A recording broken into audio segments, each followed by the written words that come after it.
Amigos de Ojo con Eso Televisión, las memorias de Cándido pareciera que nos tienen a todos pues así un poco como en el limbo, ¿no? ¿Verdad?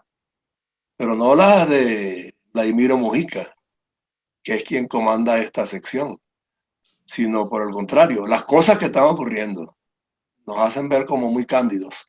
Todos los días nos cambian las versiones, cada quien tiene un punto de vista y parece que ninguno se enfila hacia donde andamos buscando, que es el final de la usurpación. Ahí tenemos hoy un caso de ayer con respecto a la invocación de un revocatorio de nuevo contra Maduro, promovido por Pérez Viva, un ex copellano o copellano, yo no sé dónde se ubica hoy día. Guaidó intentando dialogar con la dictadura. Al mismo tiempo, marchando en paralelo un proceso electoral donde estaban participando casi todos los partidos. Entonces, ¿tenemos una dictadura o es el gobierno de Maduro legítimo? Lo están reconociendo todos para luego ir entonces a una solución que Guaidó llama la salvación nacional. No sé. Dame tu claridad al respecto, Vladimiro, porque tú eres más analista que yo. Pero mira, José Antonio, primero, buenos días. Buenos días. Segundo, que me estás poniendo una tarea imposible, porque claridad en estas circunstancias es una cosa muy compleja. Lo más que podemos, yo te voy a decir lo que yo intento hacer. Yo intento pesar todas estas opciones que se están dando desde un punto de vista ético, ¿sí? Pero político fundamentalmente. Ético porque, bueno, no hay manera de involucrarse en esto sin tener algún tipo de referencia ética. No me atrevo a decir referencia moral porque eso ya sería escalar mucho más las cosas. Sí. Pero a su vez,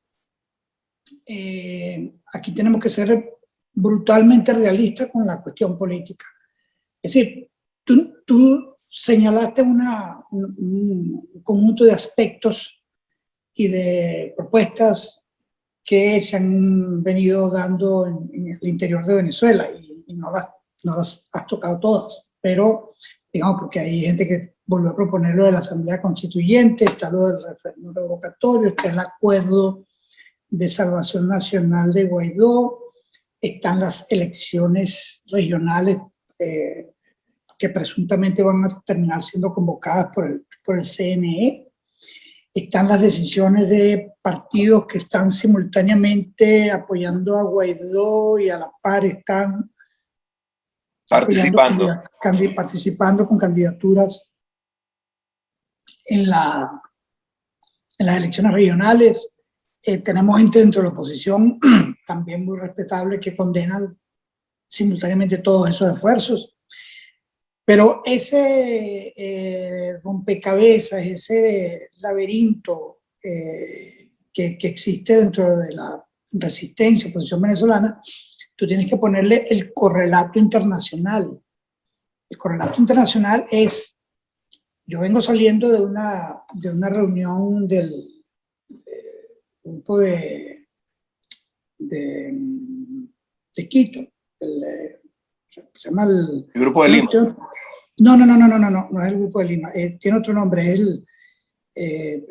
ahorita te digo, es de Quito, no es, pero básicamente es un grupo internacional también que digamos, un grupo de países que han estado trabajando con el tema de los refugiados venezolanos. Yeah. Y que incluye a Perú, y tiene como gran promotora a Colombia y otro conjunto de países. Bueno, pero el punto es que la crisis venezolana ha alcanzado dimensiones de crisis regional de manera muy importante y eso juega un papel igual o a veces más importante que toda la discusión dentro de la sociedad venezolana. Que es lo que siempre se vino advirtiendo, ¿no? Venezuela podría convertirse justamente pues, en la mecha que prende todo el hemisferio. Bueno, es que no sé si la mecha que prende todo el hemisferio, pero claramente hay una situación allí en la cual el propio gobierno de Colombia, que ha sido el proceso de Quito, se llama, ¿ok? Proceso de Quito, que es un grupo de países de América Latina que están en relación con el tema de la crisis migratoria. No es el grupo de Lima, se llama proceso de Quito, la palabra proceso. Yo vengo saliendo de una reunión allí porque sustitución de uno de los representantes en otra organización. El punto es que todo lo que está ocurriendo en relación a Venezuela, bueno, ya se ve lo que acaba de señalar el presidente Duque de Colombia, en relación a que es verdad, nosotros tenemos 1,5 millones, quizás más, de venezolanos en Colombia. Colombia ha sido excepcionalmente generosa, a pesar de episodios de xenofobia, como lo de la alcaldesa o alcalde de Bogotá, a pesar de otros episodios que han ocurrido allí. Cuando tú lo comparas con lo que ha pasado en otros países, Colombia, nosotros tenemos una deuda con Colombia excepcional y con los colombianos. Pero, bueno, ahí está claro pues que en todos los disturbios y todas las cosas que se hicieron, mitad por una decisión probablemente inadecuada, no me corresponde a mí juzgarlo en detalle, pero una decisión que despertó mucha polémica en Colombia, inmediatamente eso se conectó con unas protestas masivas aparentemente masivas, que no fueron masivas, pero fueron tremendamente destructivas. Sí. Entonces, ¿qué pasa? Que inmediatamente, al cabo de un tiempo muy, muy corto, el presidente Duque señaló que, bueno, que había una participación muy clara de infiltrados venezolanos, es decir, que de los venezolanos que están en Colombia hay una parte que son operarios y operadores del régimen venezolano. Entonces, claro, esto es un factor mayúsculo de perturbación, porque tú tienes una elección presidencial dentro de muy poco en Colombia, tienes el riesgo muy importante de que el candidato Petro resulte, bueno, está muy cerca en las encuestas. Entonces todo este descontento alimentado por el hecho de que existe una clara connivencia del régimen venezolano con un sector de la FARC, no con todo, y que entonces, digamos, hay una infiltración abierta de la FARC y el ELN en Venezuela. Tú le unes a esto la participación de venezolanos en los disturbios en Ecuador, cuando a punto estaba de terminarse la elección ecuatoriana, y entonces, digamos, hay una situación real, pues, donde la fractura del Estado venezolano está combinada abiertamente, pues, con la irrupción y la injerencia de estos agentes, pues, en el caso específico de la guerrilla colombiana. Pero a eso tú le tienes que unir. Pero esa guerrilla, lo interno, también tiene sus diferencias, aparentemente. Entonces, sí, tiene sus diferencias, pero bueno, el hecho cierto es que las vienen a dirimir en territorio venezolano, que es lo gravísimo. Es lo grave, exacto. Es lo grave, o sea, mira, el escenario optimista es que grupos irregulares están actuando en por lo menos la mitad de los estados de Venezuela. Ese es el escenario optimista.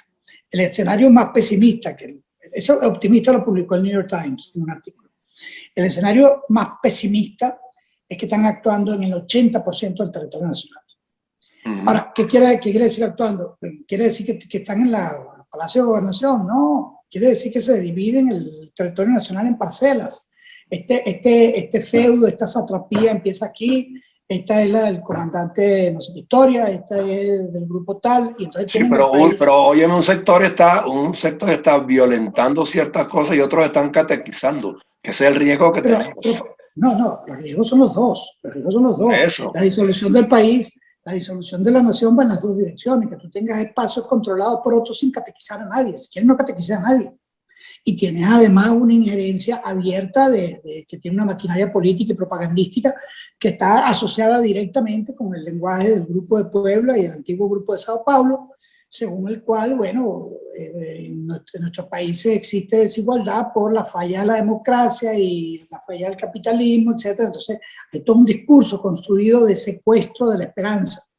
Pero las dos cosas son igualmente destructivas. O sea, el que opera en el país sin catequizar a nadie es profundamente destructivo. Y que además, como tú dices, estén catequizando, instruyendo, lo que sea, bueno, por supuesto, eso le añade un componente adicional a todo esto, que es que, entonces, bueno, hacen como hicieron en Colombia en algún momento, que habían zonas enteras del territorio colombiano que estaban secuestradas por la guerrilla y ahí, bueno, habían escuelas de instrucción, habían Claro, seminarios. pero a esto súmale que tenemos un ejército regular, entre comillas, como el venezolano, ¿verdad? Que tampoco se aboca a la defensa de la soberanía. Entonces, esto facilita la penetración y la ocupación por parte de esas fuerzas irregulares. Bueno, tú estás usando una palabra muy generosa. No es que facilita, es que es el elemento clave en la penetración. O sea, la fractura de nuestra Fuerza Armada y el hecho de que nuestra Fuerza Armada no cumple lo que le ordena la Constitución de proteger el territorio nacional es la puerta de apertura para todas estas cosas que estamos Bueno, viendo. ellos dicen que cumplen porque obedecen a un comandante en jefe, que lo tiene la Constitución también, y es justamente el sátrapa. Bueno, mira, o Es sea, fácil. no es un problema de lenguaje, es decir, ellos dicen que lo cumplen, bueno, pero ahí están los hechos, o sea, tú tienes abierta penetración en el arco minero, en Apure, que nosotros conozcamos, más todo lo que se hace en las fronteras de contrabando de extracción, de contrabando de combustible, etcétera, etcétera, etcétera. Más Venezuela como punto de tránsito, porque en Venezuela no es el punto de cultivo de droga más importante, de cultivo de los materiales de los cuales se hacen droga, pues, no sé, cocaína. Los precursores, los Sí, sí, precursores los está facilitando Venezuela, según dicen. no, Venezuela es esencialmente el punto de tránsito. Sí, pero Venezuela es el punto se ha dicho que Manómero se convirtió en el proveedor por excelencia de los precursores en Colombia. no tiene la escala para hacer eso. Pero ¿No? bueno, yo no soy experto en eso. Ok, yo tampoco, no, pero es lo que se dice. Pero sí, pero lo que está mucho más documentado es que Venezuela es un punto de tránsito de la droga, no es un punto ni de fabricación. A lo mejor eso que tú dices, pero bueno, el punto es que todas esas cosas son imposibles de hacer sin complicidad de quienes tienen el poder. Exacto. No es posible hacer eso. Por eso, entonces en el interín, frente a todas estas vertientes que se manejan hoy día, supuestamente en la búsqueda de la verdadera democracia en Venezuela, ¿tú crees que con todos estos factores en juego y las incidencias de unos y otros sin ponerse de acuerdo, vamos a encontrar el camino adecuado? Bueno, como dicen... Hay tiempo para ello, antes de que en diciembre nos metan otra estocada.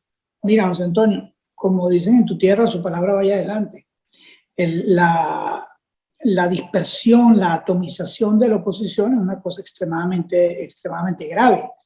Y la disputa interna. Y frente a todo este proceso, que yo insisto, Venezuela está en un estado avanzado de un proceso de disolución nacional.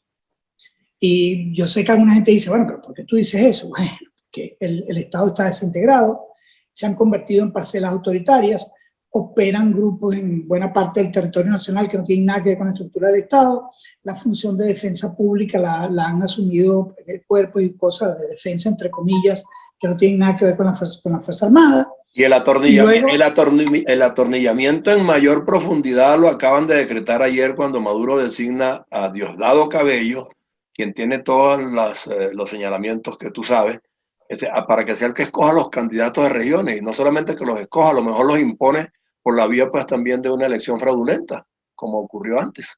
Bueno, está bien, le dieron su reconocimiento a Diosdado porque había un proceso de ignorarlo al interior del chavismo-madurismo. Diosdado actuó con mucha fuerza en la cuestión del nacional y otra, y bueno, hubo que reconocerle su espacio. No, pero es que hasta los soldados retenidos en Apure lo invocan a él como el intermediador. Pero eso a mí no me sorprende en absoluto. O sea, cuando tú tienes el poder, cuando tú lo tienes o crees que tienes el poder total, haces todas esas cosas. Eso yo lo tomo como un dato de la realidad dentro del chavismo. Eso a mí no me sorprende en absoluto. A mí lo que me sorprende es lo que nosotros no hacemos. A mí es lo que ellos hagan. Ya yo estoy, ¿cómo te puedo decir? Lo que haga el chavismo, el madurismo para mantenerse en el poder, para mí está todo claro. Lo que yo no termino de entender es por qué la oposición, la resistencia, por qué nosotros no hacemos nuestra tarea. Eso es lo que yo no termino de entender. Bueno, a lo mejor hay cobardía, a lo mejor hay disimulo, no sé porque los torpedean todos los días, con violencia, con detenciones arbitrarias. O sea, ¿de qué manera pueden reaccionar? No, yo no me atrevo a decir que es cobardía, y hay mucha gente muy valiente y que lo ha demostrado. Ya veremos cuál es la explicación de esto, pero yo no me atrevo a ponerle calificativos a nadie de lo que han expuesto su vida, y no me atrevo. Yo lo que digo simplemente es, ahí está la tarea pendiente, nos corresponde hacerla, a ese liderazgo, a un liderazgo alternativo. Yo no lo sé, y no es solamente los partidos, exactamente la sociedad civil también está fracturada. Tú tienes el sector que está apoyando a la plataforma. No, pero la sociedad civil como tal no la convocan, a la academia no la convocan, a los gremios no los convocan. No, se la convocan. En el Frente Amplio Venezuela Libre hay una parte muy importante de la sociedad civil. El Frente Cívico es puramente sociedad civil, y lo que tiene convocado Alianza Nacional Constituyente es puramente sociedad civil. Esta historia de que la sociedad civil no la convocan, eso es un cuento. Digamos, la sociedad civil está igualmente convocada, y por cierto tiene exactamente las mismas fallas y limitaciones que los partidos. Por eso te digo, no tienen pronunciamientos, no adoptan pronunciamientos determinantes tampoco. Nada mágico hay en la sociedad civil. Yo perdí la cuenta de cuántos años yo tengo trabajando con la sociedad civil, y yo en mis propias organizaciones, etcétera, y dentro de la sociedad civil hay las mismas limitaciones, los mismos conflictos que están en el medio de los partidos políticos en Venezuela. Entonces, bueno, aquí no hay santo bueno, por así decirlo. Aquí hay un problema que bueno, yo no me atrevo, me cuesta decir lo que voy a decir, pero prácticamente un problema cultural que nosotros tenemos, que no nos podemos poner de acuerdo. Es como unos borrachos peleando por una botella vacía, porque no tenemos cómo ponernos en serio al régimen de Maduro, y sin embargo hay una disputa interna a cuchillo. Eso que tú mencionaste de la petición de revocatorio. La petición de revocatorio es una petición muy interesante, que es despachada brutalmente, señalándola como una especie de concesión, que eso significa que Maduro eso es reconocer que Maduro es el presidente. Mira, tú puedes, y yo estoy de acuerdo, Maduro es la usurpación, eso está claro. Ahora, tú también tienes que entender y aceptar y admitir que en Venezuela hay un gobierno de facto. El gobierno de facto gobierna en Venezuela. Cuando yo, en un artículo que escribí hace un par de días, uno de mis interlocutores en una conversación, que yo no lo identifiqué ahí por su nombre, sino que le puse Tío Conejo. Tío Conejo decía en su artículo, decía claramente, cuando usted va y saca un pasaporte, se lo expide una autoridad nombrada por la usurpación. ¿Su pasaporte es falso o es verdadero? Cuando tú vas y pides una cédula de identidad, ¿tu cédula es falsa o es verdadera? Entonces, espérate un momentito, el gobierno de facto es el gobierno de facto. Cuando a ti te para la policía y te piden los papeles del carro, tú no le dices, no, pero es que ustedes son los esbirros de la usurpación, yo no les entrego a usted los papeles del carro. Sí, claro, seguramente. Sí, pero esa es la imposición de la fuerza, la imposición de la fuerza siempre prevalece. Pero es que eso es el gobierno de facto, por eso se llama gobierno de facto. El gobierno de facto es lo que te controla a ti, a mí, a nuestra familia, y eso tú no lo puedes desconocer y ponerlo en una especie. Entonces, ¿qué ocurre? Que el argumento de que la Constitución dice que los cargos de elección popular están sujetos a revocatorio, seas tu autoridad legítima o no, está clarísimo, pues, de hecho, en la Constitución. Entonces nosotros tenemos derecho a revocar al usurpador. Sí, pero a través de cuál mecanismo y cuál plataforma. Si la plataforma del CNE también es de ellos. Bueno, el CNE es un acuerdo de otro tipo. Vamos a hablar del revocatorio. Yo te estoy diciendo a ti, en la Constitución de la República de Venezuela, o bolivariana, como quieras poner, está claramente estipulado que el pueblo tiene derecho a ejercer el revocatorio. Ahora viene la pregunta pero espérate, una cosa es el revocatorio, otra cosa es cómo lo haces. No mezclemos los dos temas, porque si mezclamos los dos temas no hay manera de avanzar en la discusión. Una cosa es, tú tienes derecho a revocar al usurpador. Así hay usurpado el cargo y no lo estás reconociendo, Igual que cuando tú vas a buscar tu pasaporte, tú no dices, esto me lo está emitiendo una autoridad usurpada. No, es el gobierno de facto y tú te lo quieres sacar encima, o te lo sacas encima por la fuerza, o te lo sacas de encima por un arreglo político, o te lo sacas de encima por los votos. Esas son tus tres rutas para sacarte de encima la usurpación. Fuerza, arreglo político o votos. Pero está manejando las tres vertientes en el mismo momento, no puede ser. O hace el revocatorio, o vas a elecciones, o das un golpe de Estado. No, el revocatorio es una elección. Es que están yendo, pero es que los que están invocando el revocatorio están yendo a elecciones también. No es el mismo grupo, esa es otra historia. Esa es otra historia. Los que están proponiendo el revocatorio no están participando en el tema de las elecciones gubernamenales. Es muy complicado. Bueno, por lo menos vienen de los mismos partidos políticos que conocemos. Vienen igual que todo el mundo, igual que la gente de primero, que antes estaban en cualquier otro partido y ahora están, es decir, eso, la rotación política en Venezuela no es ninguna sorpresa. Ahí está uno de los que está proponiendo el revocatorio, que es Neymar. Viene del chavismo, viene de Aporrea y ahí está proponiendo el revocatorio. Ahí estaba con al lado de Perevido.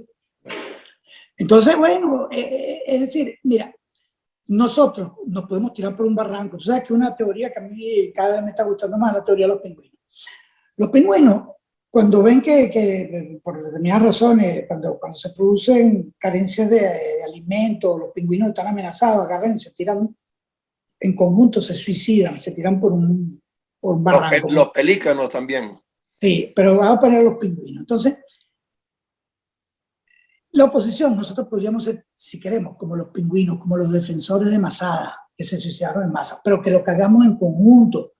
Nos equivocamos en conjunto, acertamos en conjunto. Lo que es el peor de los dos mundos es equivocarse separados. Sintetizando, en este instante en que estamos y barajándose las formulaciones que se están barajando, yo quiero que tú me escojas una que resulte más idónea de acuerdo a las tendencias y de acuerdo a la movilidad social que se pueda alcanzar. ¿Cuál crees tú? ¿O vamos al revocatorio o pedimos la suspensión de las elecciones o qué hacemos? Mira, a mí lo que me resulta más idóneo es avanzar, lo que me resulta más no idóneo, más esa palabra, ya tú pusiste una palabra demasiado exigente, lo que me parece más realista, que más que idóneo, porque idóneo y realista son dos bestias distintas. Me parece más realista es seguir el camino que marcó la proclama reciente de Guaidó, que es decir, nosotros estamos apuntando a un acuerdo de salvación nacional. Ahora, dentro de ese acuerdo hay espacio para cosas como el revocatorio. Pero ¿qué tiempo tiene que tomarse esa propuesta? Es lo que yo digo, porque está corriendo el otro, el de las elecciones está corriendo. Sí, bueno, y los tiempos del revocatorio también, porque ya lo solicitaron ante el Consejo Nacional Electoral. Es decir, yo creo que llegó el momento en que la gente que hizo la propuesta de Guaidó sobre el acuerdo de salvación nacional decida si la solicitud de revocatorio es algo que abre el camino hacia el cese de la usurpación o no. Esa es una pregunta que la tienen que responder ellos.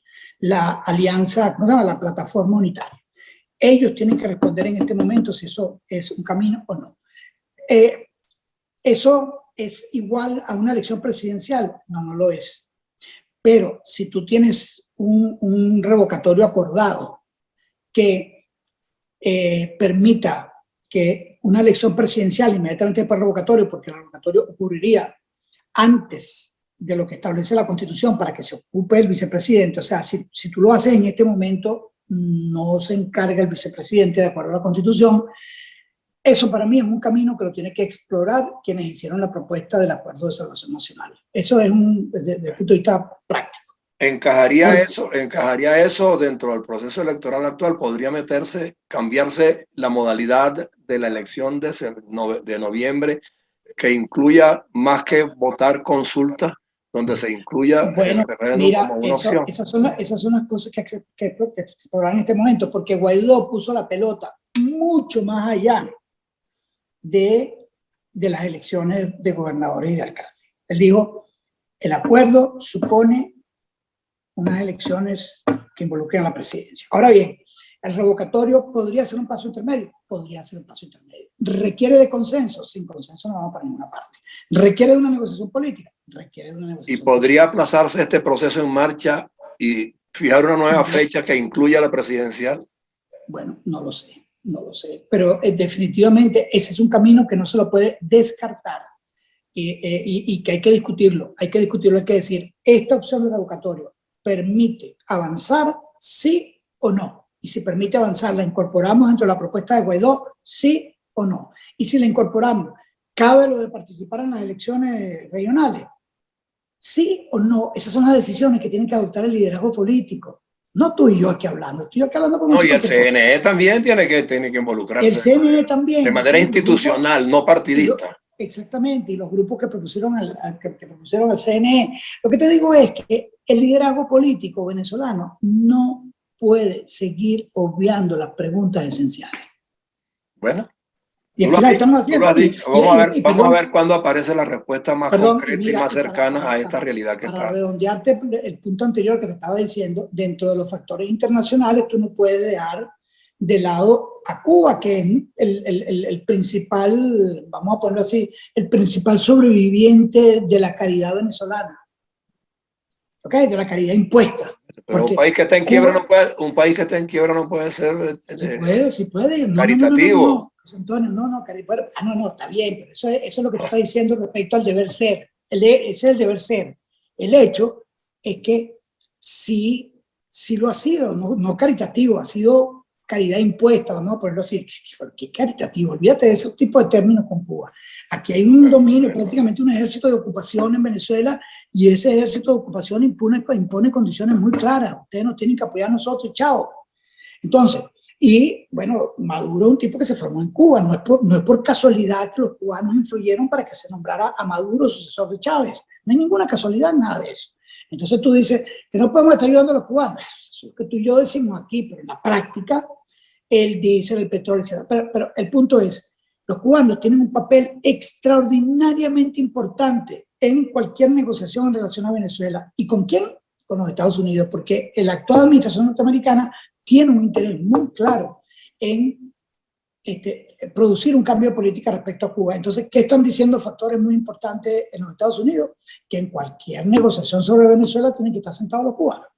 No los ha visto aparecer ni los han llamado todavía. No, pero están allí, y eso a uno puede no gustarle. A mí, por supuesto, no me gusta, es un hecho. Por eso te dije que la política es una bestia bastante desagradable a veces, y estamos en presencia de una cosa extremadamente horrenda, que es la situación de Venezuela, y un montón de gente, pero nosotros somos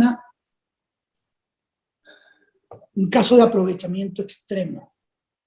Yo a veces uso un término, no lo voy a usar porque no quiero decir vulgaridades en público, pero la verdad es que el aprovechamiento que se ha hecho de Venezuela prácticamente es de chulo y etaira, para ponerlo en términos no tan vulgares como lo que se escuchan en nuestro país. Y redondear el programa así, pues entonces con un final medio elegante. Ok, yo te agradezco tu tiempo hoy. Quedan muchas cosas por dilucidar. Veremos si es rápido, es lento, es demorado, o sea, si tarda más de un año, 6 meses, no podemos fijar tiempo. Pero vamos a estar expectantes y vamos a seguir conversando sobre esto. Bueno, y explorando puntos de vista. Ojo con eso. Ojo con eso. Gracias por tu tiempo, Vladimiro. Cuídate, chao. Un abrazo. Igual.